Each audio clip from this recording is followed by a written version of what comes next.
I have one first question for Gail, mostly Gail and Steve, but anyone can weigh in. Okay. This is just a slight historical question, wondering if you'd ever heard of the project called Harvest Moon by Barbara Marx Hubbard and her husband back in the days of Apollo. They had a similar idea to what you were talking about, I think, Steve, which is they actually found out from NASA what it would cost to do another Apollo mission to the moon, because they're and then they calculated, and they did this with Tiffany. They figured out if they brought back a certain number of moon rocks, Tiffany could make a certain number of jewelries with real moon rocks, and thought they could sell them for a certain price. And they actually thought they could close the financial case for another Apollo mission, or maybe partial funding of another Apollo mission, Apollo 19 or whatever you want to call it, to bring back, I don't know, 100 kilos of moon rocks for this kind of similar sort of project, like a vanity. During the lunar system study, we looked at that exact scenario of making jewelry with, moon dust or moon rocks or whatever. We looked at other similar things to that. The question always was, at which point do you saturate the market? So, right. You do this calculation of, I can put a microgram of soil in a greeting card and sell the greeting card for an extra $1 because it's got a piece of the moon in it. But if you sell 1 billion of those, I mean, does anyone really care anymore or whatever, So you can't just take that and then multiply it by the number of kilograms you're going to bring back. And sure.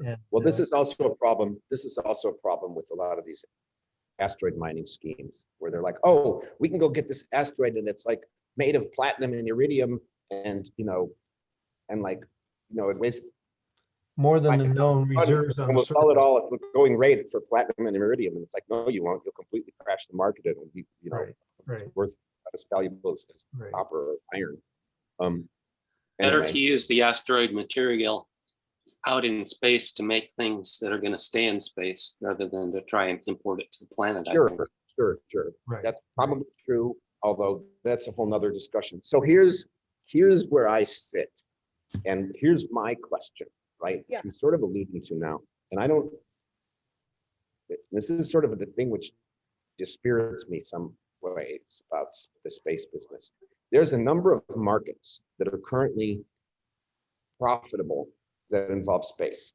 And let's ignore for the moment military, and let's ignore for the moment government-funded pure science and exploration research. I'm talking about things that have commercial utility at the present time. And that would be, really, there's almost only two: communication satellites and Earth observation satellites. Those we've been doing them for 50 years. And they're still kind of like the only two places where commercial players are doing stuff in space, other than just building things for governments, military things and science things, and being paid by the government, by the public treasury. But the only place where like private money is paying for stuff that uses space, it's communication satellites and Earth observation satellites. Like my company, we sell data about the Earth. Okay. Oh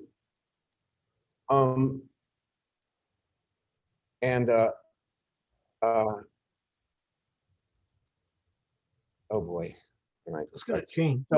So my question is this: like, we can all have our favorite vision of a spacefaring humanity, cities on Mars, cities at L5, asteroid mining, whatever, right? The expanse, you name it, right? But the problem is, even with 50 years and all these government projects hyping growing crystals in space for drugs, and growing fibers in space for communications, and making this and that in space for this and that, or bringing moon rocks for jewelry, you name it, nothing is even close to paying off. And so we have this valley of death between where we are with the same old stuff 50 years later that seems to be profitable in space, and this stuff that if we had $1 trillion to invest, we might get somewhere. Like if we could mine propellant for rockets on the moon and get cislunar space going, and then we could go to things to the asteroids. Like all this stuff is feasible, except that it's going to take like a good fraction of $1 trillion to bootstrap it. And the question I have is like, so how do you get there? Like, what, if anything, can you do in space beyond what we're doing that's economically self-sustaining, that doesn't require $100 billion of upfront investment? And it's probably Well, not preparing to deflect an asteroid is like an insurance policy for the whole planet. So, but the problem with that is that now you're talking about relative X risk, and if you want to spend a ton of money on that, you've got to play that against risks that are a lot more, arguably risks that are much more likely to bite us in the next few years. You're also, like John, we also need to fix energy, we need to fix agriculture. Human rationality. Okay. Now, if you would like, you're quite muffled, Gail. Could you get closer to your mic? is it possible? You're looking at the issue of human rationality. Okay. If you would like to take on something tough, by all means, knock yourself out. When you look at something like, just say, COVID, where you realize that the odds of there being an unattractive virus inflicting short-term immediate damage on humans is a relatively high probability, and the number of programs that were stepped down, defunded, etc., to prevent virus threat, it's like you're looking at people trading off short-term high-profile gains of like, oh, we can fund my little favorite program for something that has real existential threat. And what did they go for? They went for the dumb choice. Okay, so well, we went for practically every dumb choice we could during COVID. It's a human thing. Hey, we're into it. So Creon, you actually mentioned a key element in when you were summing up, and that is economics. Okay, so one of the things that's really interesting is that your question becomes, hey Steve, your question becomes, what does it cost to take a pound into Leo? Okay, and what I find really interesting about the current efforts, as opposed to the way that we approached it, was we approached it exactly from that perspective, saying what would drop your cost to orbit, what makes something commercially viable. And when you look at the history of space transport, what you see is that unlike other fields where you had this dual evolution of a commercial and a military branch. So you saw that, for example, in airplanes. Okay, you have the Wright brothers, you got commercial stuff, stunt flying, and then you have military planes, and you see this intertwining of technology going back and forth. But what you've got are 747s that are safe, cheap, reliable, as opposed to high speed, high performance, launch in a second. And what you had with space is in World War II, the Verein-für-Raumschifffahrt was swept in to the Nazi government, and then all of the other, everything was hobbyist, everything was private. And then what you had was you had the Brits and the Americans take all of their space entrepreneurs and bring them inside. And at that point, what happened was commercial space disappeared. Everything became military. Having been in the space game, looking back at the history of it, what you end up seeing is that what you had technologies that were proposed and worked on in the 50s, which were eliminated because they didn't give the 0.99999% efficiency of something else that was more expensive, more toxic, more combustible, but it had that extra increment of performance. So even right now with people driving on things like reusable rockets, which will drop cost, these people are still working with liquids. Why? Because liquids give slightly better incremental performance over hybrids. We brought back hybrid technology. The reason why we did it was because it meets commercial criteria. It's cheap, environmentally benign, won't explode, restart. So you can turn it off and you can restart. So much more like commercial. Right. The thing is that there are technologies that would dramatically drop the cost per pound of getting to orbit. And once you drop your cost per pound, and you're no longer looking at, you know, these old military derived technologies, it opens up the market for things that you could potentially do that would turn a buck. Whereas the stuff right now, like communication and sensing, high value applications, not only Right. Hey, look, nobody's gonna, I mean, this is like, quote unquote, everybody knows that decreasing the cost of getting things into orbit or beyond but is the you key. said trillion-dollar programs, okay, to get to do this. And what I've just said is, no, there are cheap ways to do it, but you need to, your propulsion engineers are all liquid and solid guys, and they don't want to do hybrids because that's what they've been trained in. You need to move them over to cheap, safe technologies. It's a question Space of elevators, reorienting space elevators. or reorienting your paradigm. There's a fully valid program for you, John, space elevator. You know, I mean, this is the problem with a lot of the things you're talking about. The things you're talking, the space elevators, the L5 colonies, the asteroid mining, this is all way past the valley of death.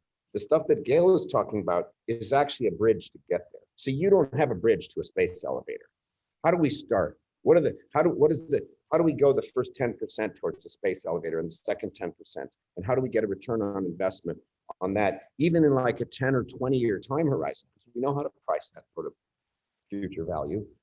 But if you're talking about a 100-year, time horizon with unobtainium materials, it's like, well, you can get what if we're going to allow you to take a 100-year time horizon with unobtainium materials and $1 trillion startup budget, well, you can do anything with that. So what? It's like there's no way to get there, as far as I can tell. So the problem is, there might be Tether Well, there technology might be used for space elevator Yes. earlier, where you don't have the what might maximum strain per unit molecule to deal with is a problem. what be used? Right. Sorry, I ATM missed lets you make unobtainium, so you can do a Earth sky hook. But you're correct that the sky hook is a huge investment. You can't incrementally do it. And what you could How do you do make it? is What's do a the thing? spice. What's the thing you both said? But how do you make it? Okay, What's the technology? unobtainium was a label they gave to the material you needed in order to make a Earth-based space hook possible.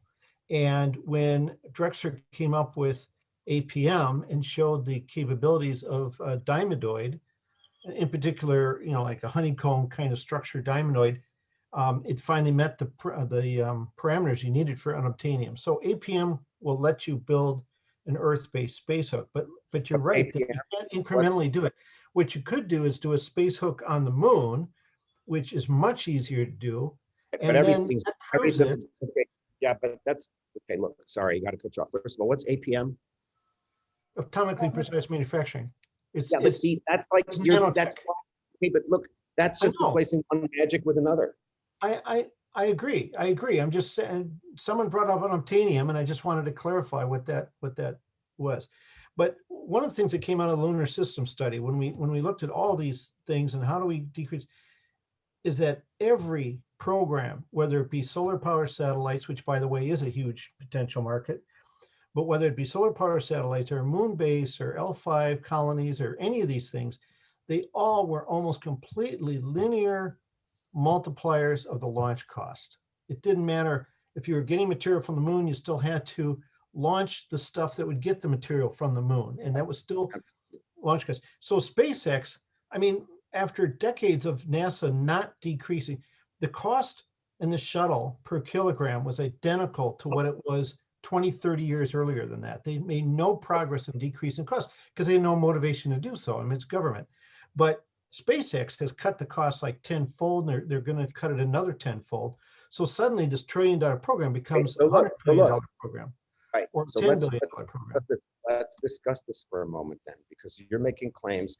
Let's ignore for the moment, I think, unobtainium, by unobtainium, I don't mean that it's beyond the laws of physics necessarily. I mean, it's beyond the laws of engineering that we have any conception of how to do. How to build a diamondoid space elevator or a nanotube space elevator is like, it's within the laws of physics, we presume, but We don't know how to get there. So let's ignore that for the moment. And let's ignore like stuff where we don't know how to get there, except let's accept that now we have a 10-fold and maybe soon a 100-fold decrease in price per kilogram to orbit. Even without hybrid rockets, maybe we'll do better with hybrid rockets, but even with the liquid, the methylox stuff, we're going to be getting there with Starship. Okay, now what? Now what are we going to do with this capability that is actually going to help bridge the gap? Like, Well, we know how to build tethers. no, but what are we going to do? That what is Space tether technology may be able to decrease the cost of getting things into space. Using Not a a complete- tether dropped out of space to pick up, to link with a rocket in the upper already atmosphere and lift it the rest of the way into low Earth orbit. we have So there's an already incremental approach to the space hook. we've already gotten, let's accept that we get a 100-fold improvement in cost per kilogram to LEO by moving from shuttle era technology to SpaceX Starship era technology. That's like here or almost here. That's not space elevators and giant tethers and cities on L5. This is something which is like presumably going to be here within, you know, a handful of years. Now, what do we do? If what you say is we use that to build tethers, maybe, and then what do we do? But my question is, No, it's not that we build tethers. It's that would allow a tether to be transited into space where it could then be used to potentially further lower the cost of getting stuff into space. And the question is, would it be 10% lower? Would it be 50% lower? What kind of margin would you need to make the development of that technology I think an attractive opportunity? yeah, I think that space people have a problem. And I may be one of the only people who doesn't have this problem, or maybe I also have it, or maybe I'm just fantasizing here. But here's the problem. Space is basically a religion, okay?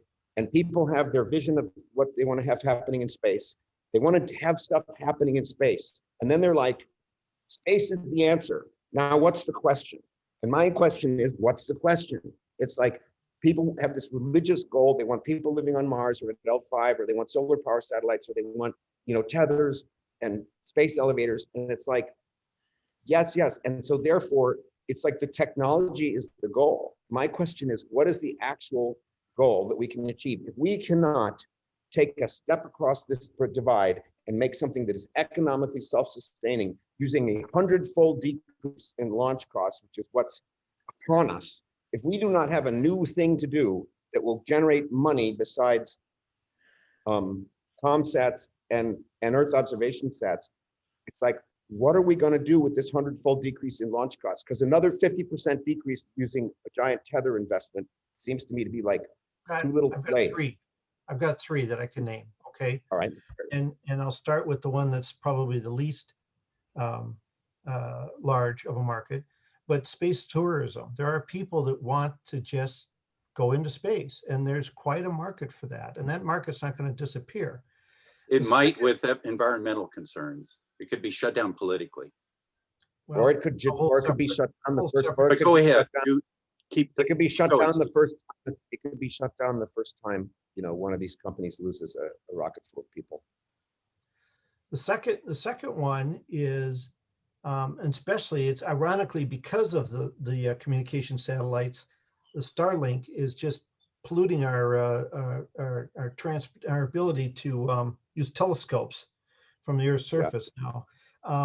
But what we can do is build telescopes on the far side of the moon, which are going to be 1,000 times better. Let me stop you right there, Steve. That's a wonderful science project. It's totally boutique government thing, or maybe like some telescopes are legacy projects by private billionaires and huge philanthropic funds. You're not going to scale telescopes on the moon. It's not something that there's worldwide demand for, that you're going to create hundreds of billions of revenue from. Go That's ahead, a science project. Well, right, but it's okay. And then the biggest market by far, and it's been a viable market for decades, but the amount of time it's going to take and the amount of investment it's going to take keeps coming down to the point where it's going to be economically viable. and that's solar power satellites. And there's already some small demonstration projects by Okay, multiple countries. And that's something you can do incrementally. You can start with a small All one right. and build a bigger and bigger one.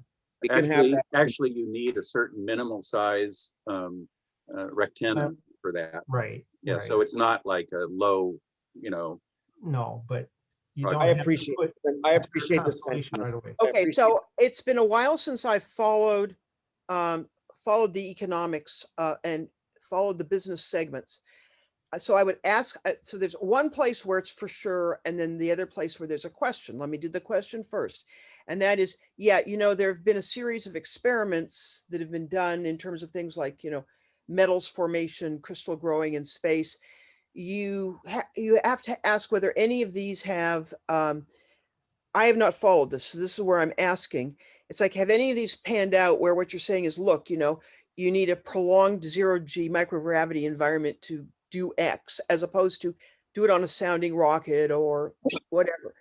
Creon, yes, any of those it has to panned do out? with the cost of making a vacuum.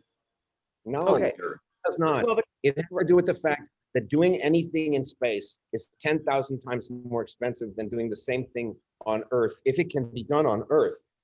then Whether vacuum, hold on a second, vacuum or not. This is the problem with solar power satellites. This is the problem with growing crystals. This is the problem with anything. It costs 10,000 times more per kilo to do it in space in general, and it takes decades longer to get it done. So the problem is, even if there's initially an advantage apparently to doing it in space, by the time you're done making it happen in space, the technology on the Earth has caught up. lapped. Okay. Yeah. So then This is the answer, Creon, okay, so then the answer, Creon, is one that none of us are going to like. Okay. right, so Just tell you right that, and that is military applications. And the reason for that is, look at the level of activity that's happening from China. Okay. So They'll make it military. they are making it military. The space race with the Soviets, which was what took America to the moon and took Russia, the Soviets to the moon. It's back on. Yeah. And that's going to be your driver. So it's Well, that's your driver. It'll be your economic driver. And what you'll then see is you'll see commercial fallout from that. I'm sorry for the term, but commercial fallout from that. But what you're going to see is a military driver. Yeah. perhaps so. That's better than nothing, I suppose. But again, it's why is it better than nothing? Because space is the answer, and it's like we'll do anything to get there, including have a new Cold War. Well, so what's going on is, it's like in this case, we are not starting the Cold War, but what you're seeing is, look at the amount of space activity that is coming out of that's coming out of non-US, non-Russian players, and you're seeing launch capability from places like India, but you're seeing a major push coming from China. This means there is a race on in terms of controlling the high ground. Okay. Well, so it's not, in this case, it's not us saying, ooh, let's start another Cold War. It's like, we're sitting here talking about this, dudes, it's on. Okay. It's going on. Yeah, it's that is, I mean, that's true and complicated.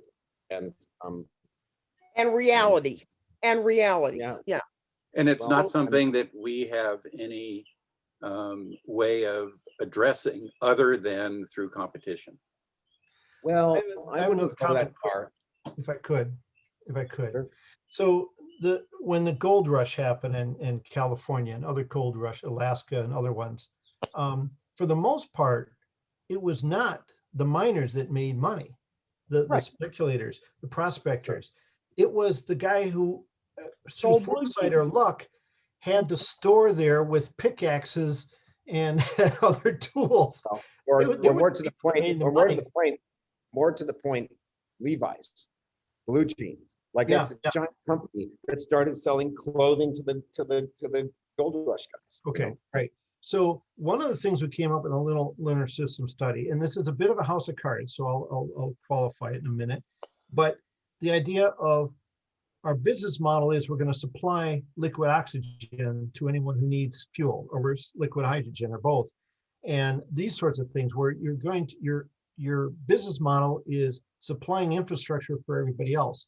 And the problem we came up with a whole mess of viable businesses, but then we realized that they were all counting on each other being there. So it was kind of a house of cards. Now, but if you're going to have a military presence out there for other reasons, as Gail just talked about, now it's very viable to be out there with infrastructure supply businesses that are very, very viable. If you could be sitting out there with liquid oxygen and liquid hydrogen when the military wants to do this, that, and the other thing, you can sell that at To the military, yes. Well, And NASA. well, right. Well, Right. and also let's talk about ComSats. Okay, I mean, one of the reasons why, so like, why do satellites come down? They run out of station keeping fuel.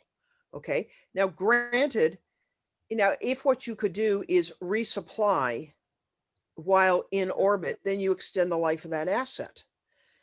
That I can tell you that is definitely now far less of an issue, because we now are in the era of electric propulsion, and the specific impulse of electric propulsion is so high that you can easily put 10 years worth of station keeping on a geo satellite or even a LEO satellite. You can put a number of years, but you can easily put 10 years of station keeping on a geo satellite. And so that's enough. It's like after 10 years, it's obsolete, So unfortunately, much as I would like to believe that there's a market for sending rocket fuel to geo to, refuel these satellites, it's like, I think unfortunately, again, Earth-based technology has eclipsed it. Electric propulsion is so good and getting better. So this is the thing now. I'll buy your rocket fuel to get to the asteroid and push it out of the way.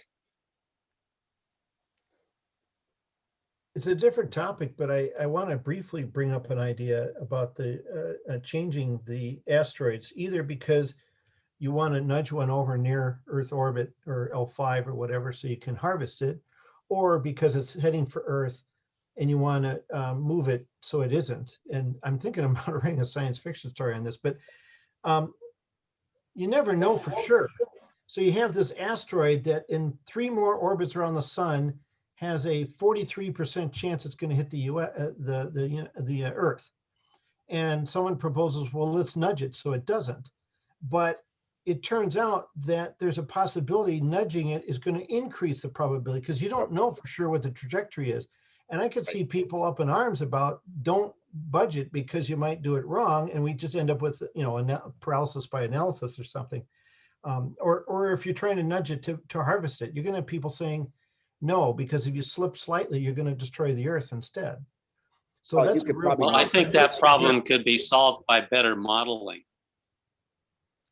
Well, in theory, yes, but in practice, Not in theory. I mean, if you've got the asteroid, you're looking at the asteroid astronomically, the error margin is huge when you're talking about multiple orbits. But if you've got a station on the asteroid, you know exactly where it is. But you don't know how it's going to outgas. You don't know about planets you're not aware of influencing its gravity. It's a chaotic thing. You can't predict it very far out, no matter how much you model it. I suspect if you look into it, you'll find that every asteroid that is seriously of dangerous mass in orbit has pretty much been cataloged. And now we're talking about asteroids that are like Tunguska level asteroids. Like they might, if you're super unlucky, they might destroy a city if they came right down above it. Or they might start a nuclear war if people didn't know it was coming and saw this like huge explosion happen, in a random place, especially over a city. But that's like so unlikely. Like we know the trajectories with Pan-STARRS and the Large Synoptic Survey Telescope. We kind of know the near Earth asteroids now. We know the big ones. We know nothing's going to hit for hundreds of years. So frankly, that's kind of a very long-term problem, or else not a civilization ending problem at any rate. Now, Well, there's also parabolic comets that could be coming from the Kuiper Belt. But the thing about it is there's nothing you can do about a comet. And the reason there's nothing you can do about it is twofold. One is you can't detect it because it's coming straight at Earth, which means you cannot get a trajectory for it. It's just fixed against the fixed stars, because that's what's happening when something is heading straight for you. It's fixed against the background. Any ship pilot or airplane pilot knows that. When it's moving with respect to the background, then it's not going to hit you. Okay, now, comet coming straight in, hyperbolic orbit, parabolic orbit, probably can't detect it. And then you certainly can't nudge it. It's like, it's going so fast that, like, you know, you have a few months or a few years. I think from what I understand, and this is talking to people at planetary defense conferences, this is like, sorry, asteroids aren't going to kill us, probably, and comets we can't do anything about, even if we detected them, which we can't. So it's like, again, I think this is another one of these things where, like, space is the answer. Now, what's the question? Planetary defense is the question. That's what we need space to do this thing. It's like, no, we need to flip it around. We need to find a thing that we need to do that can only be done in space and can be done with a relatively small amount of money compared to city on Mars, I think. And I don't know if space tourism is it. It seems like a very niche market that yeah, and I don't know if, and there's dangers there, and and the military thing is interesting. I mean, it's like, that would be kind of a bummer if that's the best we've got, because again, that's not a thing that people aren't going to buy. That governments are. So Governments, right? Governments are going to buy it. Tax dollars will fund it. What you need to do if you're going to do space tourism, though, is, I mean, like, think about it. People fly in planes to go on vacation because it's safe. Okay. So right, and they don't fly in planes to fly in planes, even though it's nice to look out the window. That's not the big big market. thing is because, yeah, now in this case, you are getting a certain amount of the amusement park value of a roller coaster ride, where you get to do high G's and all that good stuff. So if you're into that, you're getting that as part of your money. But the thing of it is, think about the chilling effect of, if you have in early days of an industry, if you now have in effect the Hindenburg. Okay. Yep, absolutely. Look what happened to airships. Right. And here's another problem. Which is that even Creon, why don't you let Gail finish her thought? Okay. So if you actually want to do space tourism and have them, they do the ride, they're going to have a space hotel where they check in for, like a day or two, not a long time, and then they come back. This process has to map onto the economics, the convenience, and the safety profile of going on a vacation to Hawaii. Okay. You got to be in the same risk category, or your industry is going to be over the first time something goes wrong. Okay. Yeah, I think that there's an analogy perhaps that's almost more like, I'm trying to think about what the closest thing would be. See, here's a problem. A space holiday to Mars or to the asteroid or the moon, it's going to suck. And what I mean by that is, where you end up, it's like that's not gonna happen. There's not no gonna way. happen. It would Not be like happen. saying that you're going to go to Hawaii, but you're going to circle the Earth 100 times to get there. Right. Not happening. And then when you get there, you're going to be locked in a little room with one window. Not happening. No. You know? Yeah. No. You That's need a window where you can look at the Earth from space to make Where that view attractive. you're going to have a day or 2 days worth of activities, fun activities in space, floating around. Maybe you do an EVA. You play some games up there, and you tour the Earth, and you take pictures of sunrises and sunsets, and then you come home, and you don't end up with any medical consequences of long duration exposure to microgravity. Right. You're entertained the entire time. You're fully booked, and then you come back. End of subject. Forget about zero gravity sports, zero gravity swimming pool, all these kinds of things. But look, people will invent that kind of stuff to make it interesting. I agree that people will like this, but don't forget, let's remember now, if we're talking about a place where we can play sporty games and where we can have good meals, or at least decent meals, where we can relax and where we can maybe have a little privacy, we're talking about way No. beyond first class ticket on a jumbo jet. We're Right, talking you're about, right. No, so what you're looking at, Creon, if you're talking about space tourism, what you're looking at is a typical market penetration curve where over there at that side, over there, way in the, you have early adopters and innovators. Okay, it's a very small, thin chunk of the tail. Okay, and Mhm. those are the people that are willing to buy the first release of a whatever. The because- money is not their issue. Right. So Right. small, high price. Nobody's looking for privacy or, these. So you have people who you've Oh got, yeah, they want privacy. they, The 100-mile high club. right. Why that kind of privacy? You've got people who will scale, find out totally will overrated. sign up and risk their lives to go climb Mount Everest. What? It's like, you're going to be cold, miserable, unhappy, and you have a And you might die. dying. So why are you doing this? There is a market segment that is, so you're not Because it's there. because it's there, because they're adrenaline junkies. They want the thrill and they got the bucks, but you're And they talking want bragging rights. right. Okay, but here's It's the a thing. small But market segment. You are not talking about your mother. Okay. so here's what my mother would do it, or frankly me at this point in my life. Well, hey, It's got to be like a cruise ship. Okay, it's got to be like good accommodations, enough space, decent meals, safe, and I'm trying to think of the analogy. Like it's going to be, and it's a big expensive machine, right? And so, and it's not cheap to go on a good cruise, right? It's tens of thousands of dollars, let's say. And then what am I thinking of? Well, it's not going to be like a cruise to the Mediterranean where you make 12 different stops and see all this cool stuff. It's going to be more like a cruise to Antarctica or Alaska, where you have this one, you steam up there, you have this one destination, you can't even get off the boat if it's Antarctica, and you just kind of see the sights and then you come back.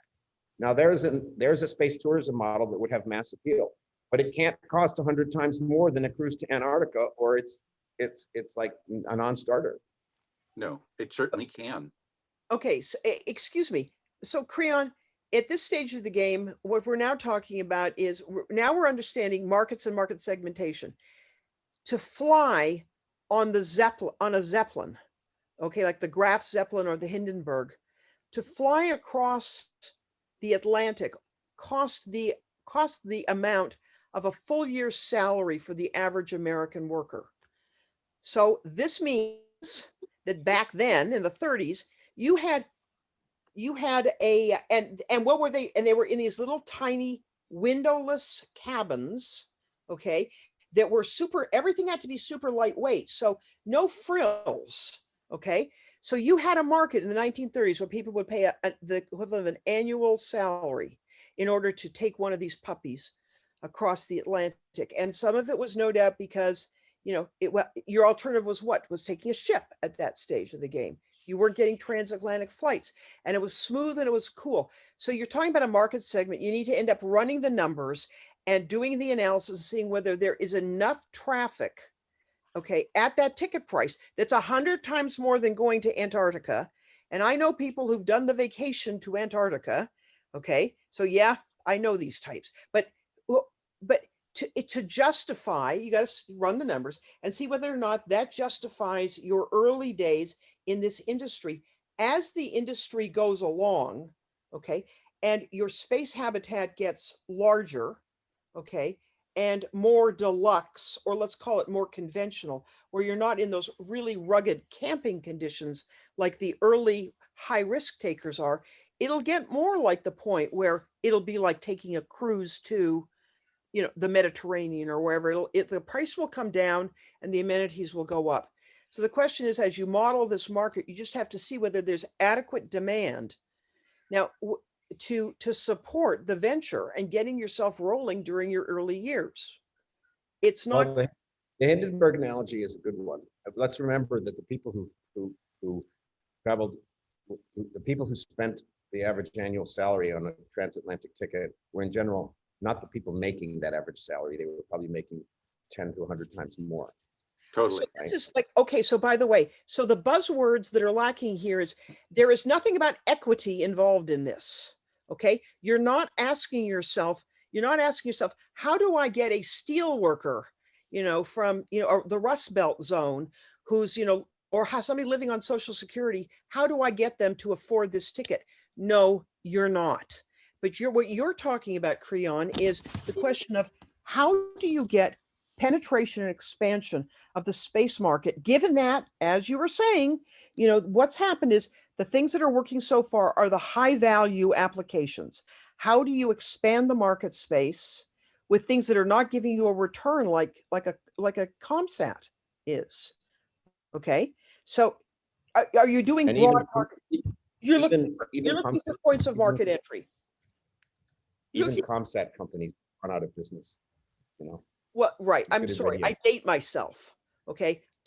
Right. Communication satellites. Okay. What you're talking, Creon, the point that you're talking about is given that nothing else has established itself on a commercial footing in space, where are points of market entry for anything in space?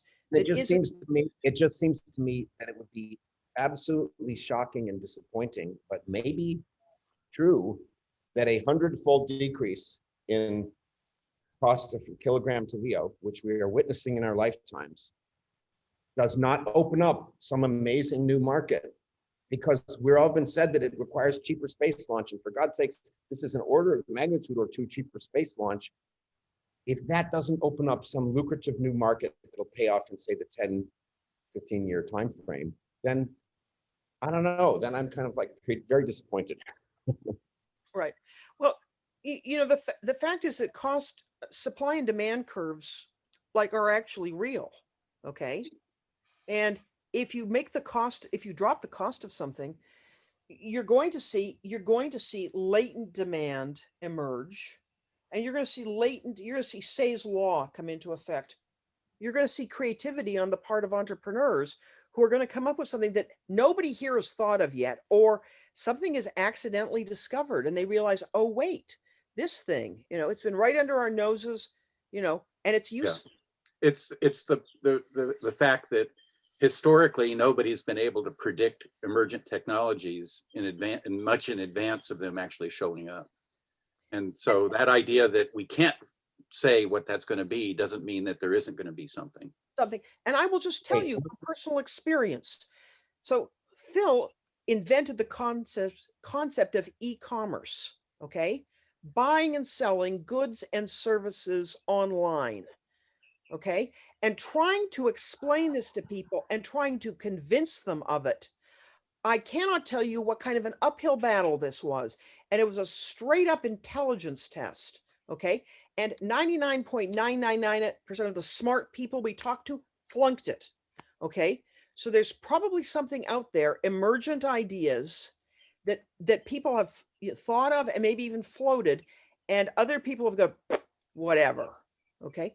Is there something out there? There almost always is, but has it been recognized? Even in, like space conferences where people are discussing it. It's like, no, not necessarily. Now, there's also a political reality on top of the market reality. So if and when, for example, metal refining becomes something that cannot be done on the Earth because of pollution issues, is that something that could be then done in space because the price of doing it on the Earth is so high?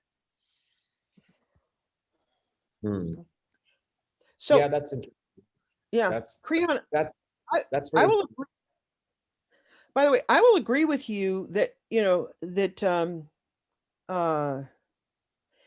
will agree with you that that space, whether it's religious or it's that there's a sexy component or there's something that's highly compelling about space to a whole lot of people. And so I will tell you, it is a hell of a lot easier to get a rocket company financed, okay, than it is to get something sane financed that's going to solve major critical problems on Earth right now, but it lacks the sex appeal of space, okay? Sure. There is something. The same thing with smart drugs. People will buy all kinds of books on exotic smart drugs, but they won't take a B complex vitamin. Yeah, right. Yeah. Right. Or vitamin D, or Yeah, you know, right. cut out sugar. You name it. It's like they all want genetic engineering and senolytics and, you know, uploading their minds to a computer, and they won't give up sugar to prolong their life an extra 10 years. Yeah. Crazy. Right. Yeah. Right. So right now, whether it's just that, the lore, okay, or the has been spun in such a way, you know, that we start off with science fiction stories and that makes us, you know, dream, okay, or whether it's The thrill ride, the thrill exotic, ride, the forbidden fruit. the craving something new, or whether it's, you know, sort of like a survival instinct, in the sense of like, you know, you were talking about biosphere, you know, it's like biological systems do one of two things: they either grow or they die. Okay, so maybe it is in fact some kind of a latent survival instinct of like, Alan, we're getting the hell out of here, we're going over there. It's a dopaminergic drive from dissatisfaction because we have so much inflammation. As we lose our status with Mother Nature, our biologies drift into dopamine dominance, and that makes us interested in thrill and risky things and the frontier and leaving where we are and going somewhere else. That's the grass is greener on the other side of the hill. So there may be enough of a population that's in that mode that is willing to fund space action based on the adventure and the thrill, and that's enough to get you rolling on something like the space tourism stuff, independent of the sound economic basis. The sound economic basis would certainly make the most sense, but the thing is, once you're out there and you're exploring, what do you find once you're exploring? Once you've got the toehold, now what comes your way? Okay, and so, you know, you end up seeing the analogy would be, you know, the Portuguese and the Spanish start looking for something practical. They're looking for a shorter route to China and India. Okay, and they accidentally run into this obstacle, which is, you know, like 2 continents. And you know, and when they get there, they find there's like, what a drag. You're right. And when they get there, initially when they get there, it's not that interesting, and then they find there's a whole bunch of gold they can steal. Okay, now it gets interesting. So Hey, I want to just mention I put something in the chat. I hope everyone can click on the link. It's an essay, a short essay from 1995 called "Why Should Humans Explore Space" by a good friend of mine, who's both a trained sociologist and a trained aerospace engineer. I think it, to a large extent, although it's somewhat dated because it's 1995, to a large extent, it explains, like, it paints the best picture I've seen so far of what's going on here with this people's like fundamental sort of soulful attraction to space, yet, you know, we can't justify it on economic terms or military terms or scientific terms. Actually, this argument is, what is it that's causing this? And it's really a beautiful essay. Anyway. Creon, I just clicked on that link to the Google Doc, and it says we need to request access. So I just did request access. But let me open it. Yeah. Add people in groups. Yeah. Let's, if it's you, Creon, I mean, you should be able to give us a link that doesn't require access. But if you want people to have restricted access, we can do that. Change to anyone with the link. Okay. Yes. Try again, please. But you know something, it's you have to repost you have to post the new link. Or you can just do a general search and pull it up as a PDF. No, the link will be changed. Yeah, the link will be changed when you change the status of restricted versus free access. Okay, although here's this. I'll drop this in the chat. Control-C. All right, let me see.